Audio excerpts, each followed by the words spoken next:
মুনি ওই আয়ুঠিয়া প্রভাতে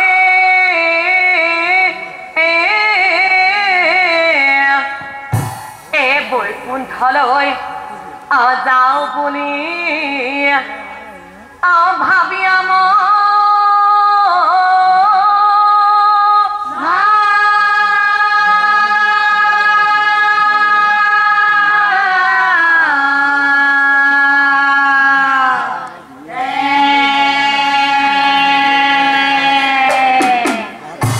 নারায়ণ নারায়ণ নারায়ণ हो एक दीना हो नारद मुनि अभावे अमने मन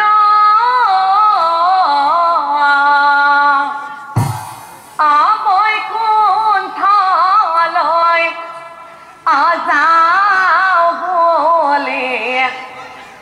স্থিৰ কৰে মন স্থিৰ কৰে মন হয়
মনে মনে ভাবে ও কি ভাবে এই কথা লক্ষ্মীৰ আগে কহিব লাগিব তেতিয়াহে আচল কথা তেতিয়াহে আচল কথা এই বুলি নাৰদ মুনি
আছে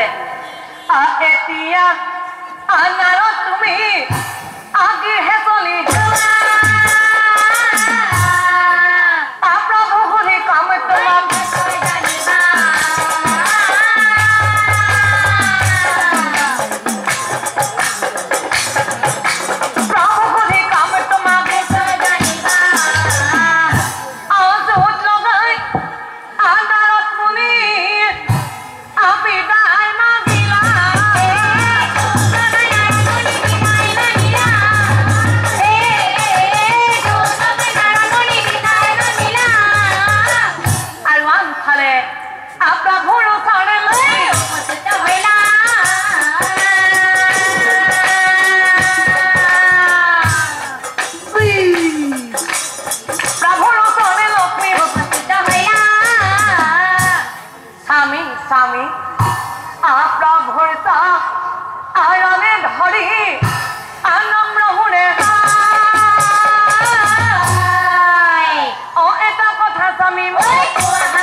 জানা স্বামী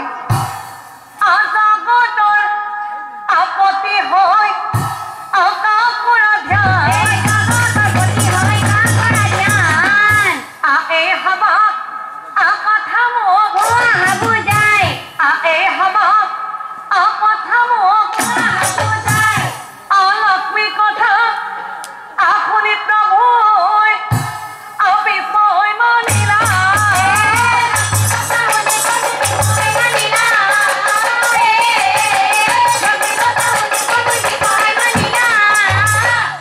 লক্ষ্মী দেৱীক চাই প্ৰভুৱে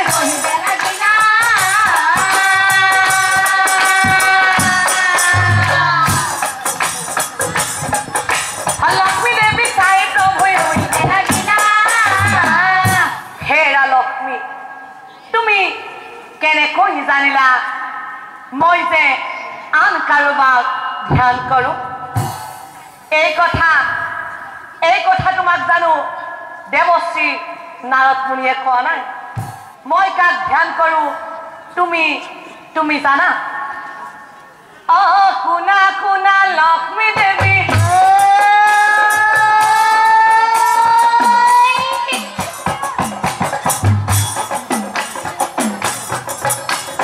কওঁ তোমাক ভাঙি পাতি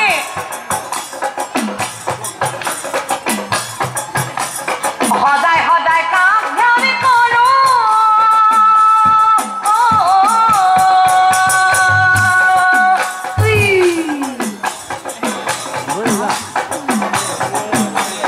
দেৱৰুদেৱ মহাদেৱ তেওঁৱে হ'ল মোৰ গুৰুদেৱ দেৱৰুদেৱ মহাদেৱ তেওঁৱে হ'ল মোৰ গুৰুদেৱ সেইকাৰণে তেওঁ ধ্যান কৰোঁ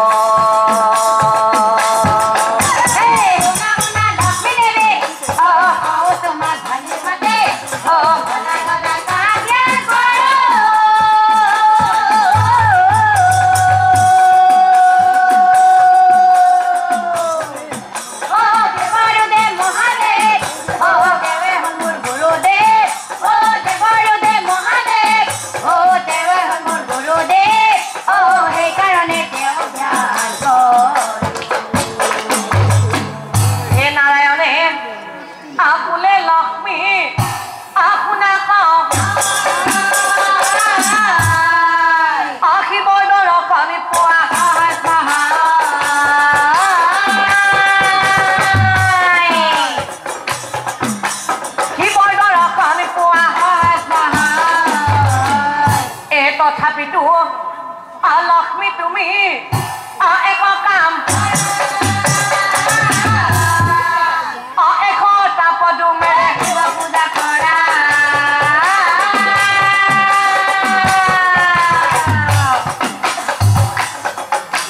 এশটা পদুমেৰে শিৱ পূজা কৰা কিন্তু শুনা লক্ষ্মী যজ্ঞ যদি সফল হয় শিৱক দেখা পাবা এই কথা বুজাই কলো এই কথা বুজাই কলো হ'ব স্বামী কথা শুনি লক্ষ্মী দেৱীৰ আনন্দ মিলিলা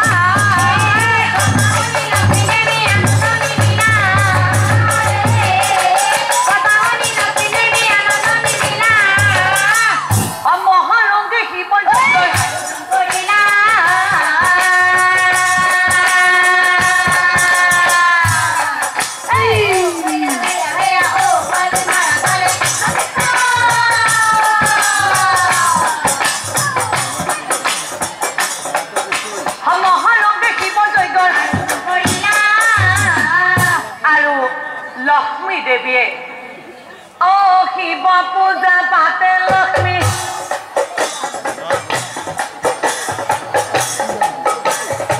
প্ৰভু লয়া দেখে দেৱগণৰ সংগে লৈ সাগৰৰ তীৰে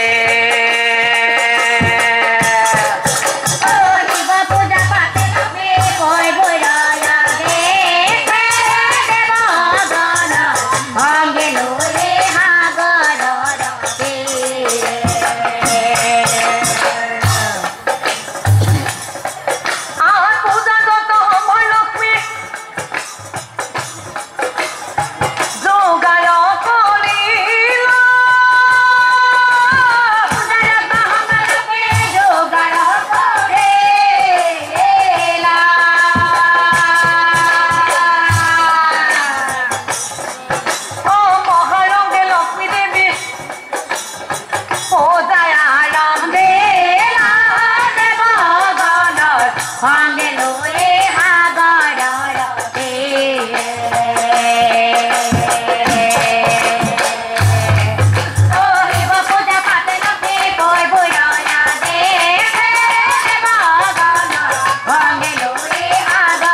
ও মজা ৰে মজা ভাই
বন্ধুগণে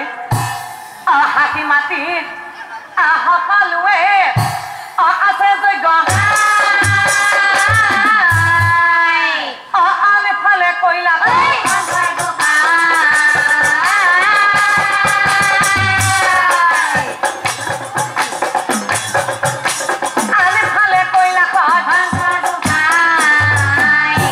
আৰু সেইদিনা মহাদেৱে মনে মনে ভাবে কি ভাবে আজি বহুদিন ধৰি পাৰ্বতীক কলৈকো ফুৰাবলৈ নিয়া নাই সেয়েহে আজি আমি দুয়োজনে ফুৰিবলৈ যাওঁ পাৰ্বতী হেৰ পাৰ্বতী কি হ'ল বাপ্পা ঐ তুমি ইমান খং কৰিছা যে কি জানা প্ৰিয়ে শুনা প্ৰিয়ে পাৰ্বতী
পাৰ্বতী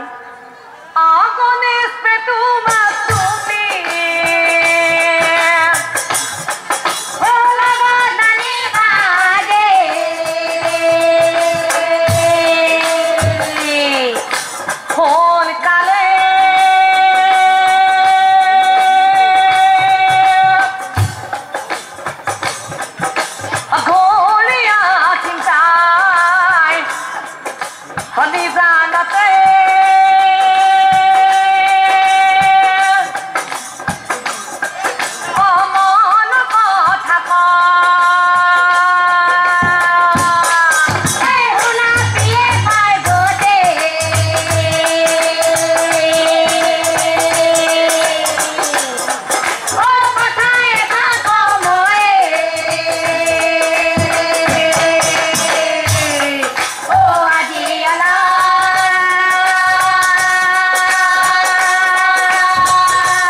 সৰ্বনাশ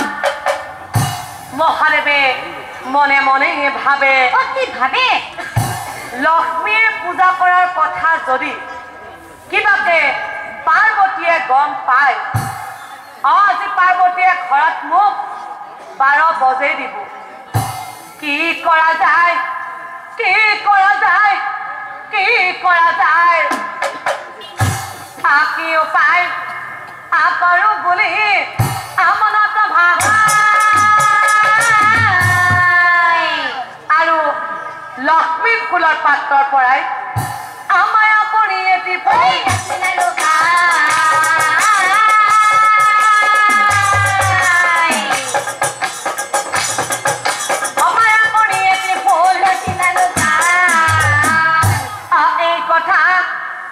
লক্ষ্মী দেৱী আগমকে এটা ফুলৰ পৰাই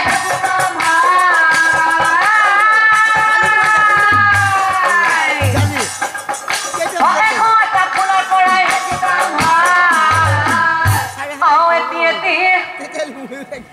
পদুমেৰে আহিব পূজা তথাপিতো কি কাৰণে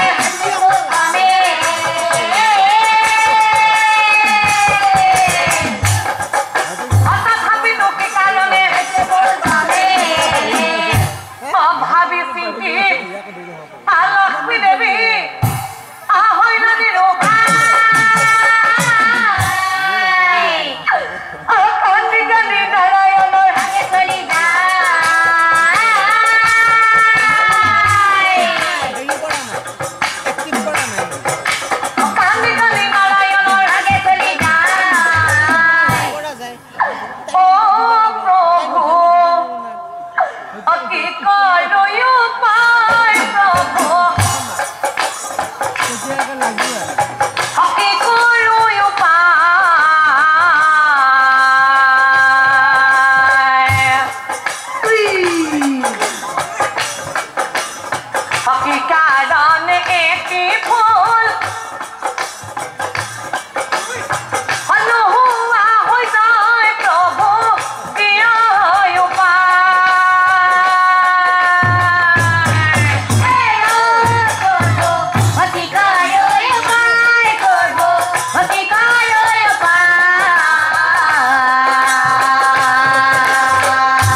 মোৰ শৰীৰৰ অংগ কাটিব লাগিব প্ৰভু মই মোৰ শৰীৰৰ অংগ কাটিব লাগিব ঠিক আছে মই তাকেই কৰিব এই কান্দি কান্দি লক্ষ্মী দেৱী আৰু নবিয়া পুনৰাই শিৱৰ জয়ৰ আয়োজন কৰিলা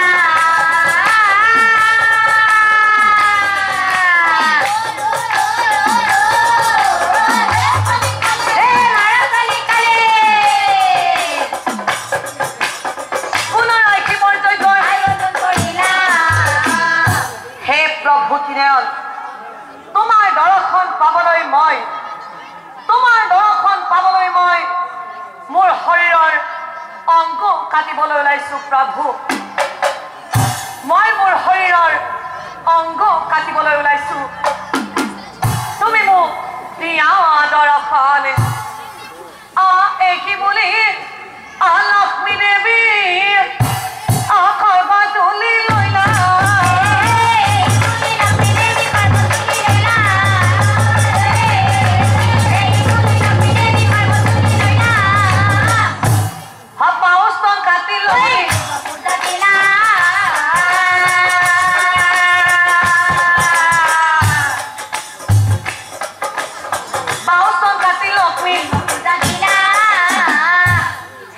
অভূতি নয়ন এতিয়াতো তুমি মোক দিয়া দৰ্শন হে শিৱ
মোহৰবচন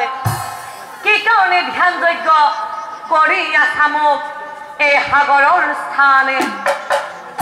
কি বৰ লাগে তোমাক কোৱা মোৰ ঠাই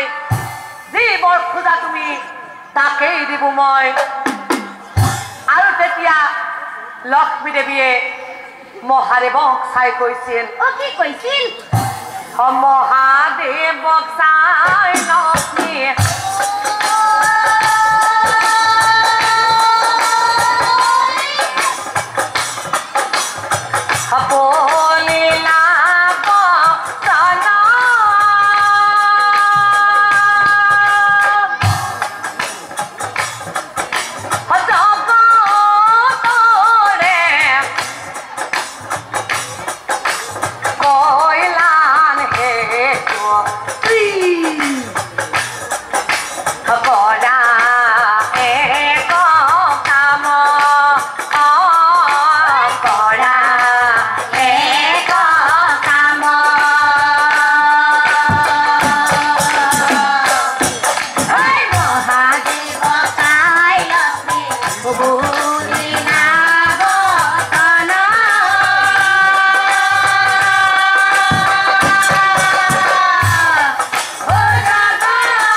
উত্তৰ দিব নালাগে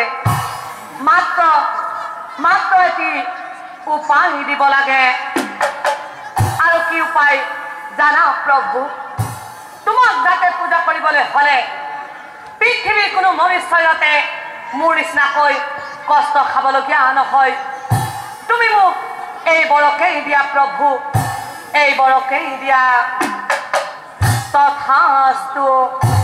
এই তথাস্তু লিয়া পাছে অহংকাৰ আৰু কি বৰ লাগে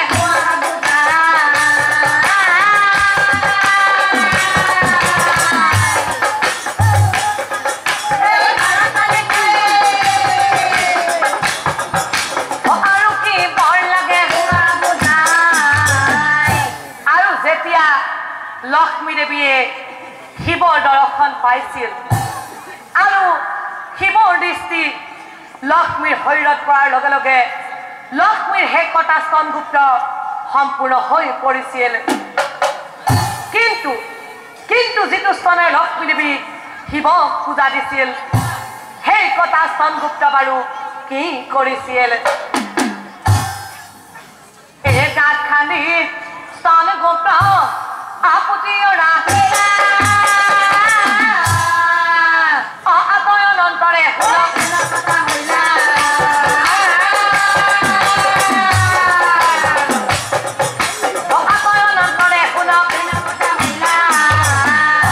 আৰু শ্ৰদ্ধাৰে নাম ধৰ্মী ৰাইজ যি ঠাইত লক্ষ্মী দেৱীৰ সেই কাটি থোৱা স্তনগুপ্ত পুতি থৈছিল সেই পুতি থোৱা ঠাইৰ পৰা বাৰু কিহৰ জন্ম হৈছিল তিনিটা পাতেৰে ডাল বিখৰি জন্ম হৈলা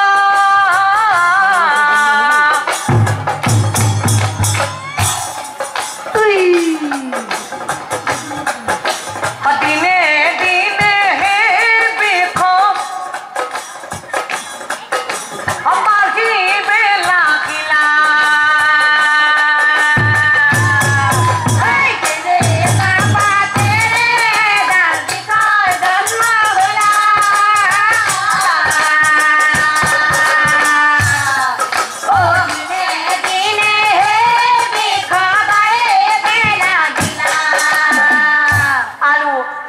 হে বিখ পাতত